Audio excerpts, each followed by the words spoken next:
ចុះអ្នកជោគជ័យហេតុអីដែលគេជោគជ័យគេជោគជ័យដោយសារតែគេក្លាហានទី1គេហ៊ានទី2សាកល្បងទី3ខំប្រឹងប្រែងតស៊ូអត់ធ្មត់មានឬគេទៅសេពាក្យស្រុកអីធ្វើការទាំងហាលក្តៅមិនរុញមិនរាមិនទេហត់ប៉ុណ្ណាតែខំធ្វើទៅសម្រាប់ឲ្យធ្វើទៀតសម្រាប់ឲ្យធ្វើទៀតដើរមិនដល់ត្រូវតែតាំងចិត្តថាដើរឲ្យបើយើងអត់បានតាំងចិត្តផងហ្នឹងអ្នកទាំងអស់គ្នានិយាយពីគិតបើឲ្យនិយាយវិញនិយាយ perfect ហ្មងនិយាយអស្ចារ្យហ្មងខ្លួនឯងដូចស្អីចឹងទីបំផុតដែរតើដល់តែពាក់កណ្ដាលផ្លូវឯងបើមិនហត់ក៏នឿយបើមិននឿយក៏ខ្ជិលចឹងអ្នកបរាជ័យចូលចិត្តធ្វើអីសនុកស្រួលអ្នកជោគជ័យធ្វើអី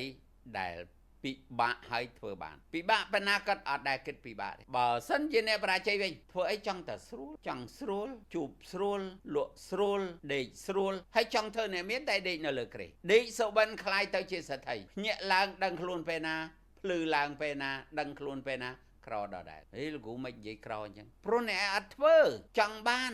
តែមិនធ្វើចង់បានតែមិនព្រមហត់ចង់បានតែចង់សនុកអត់ទេតែអ្នកមិនហ៊ានសាកល្បងគឺបរាជ័យមួយហើយតែអ្នកឈប់បរាជ័យ2ហើយអ្នកមិនទៅបរាជ័យ3ហើយកុំសាកបរាជ័យ4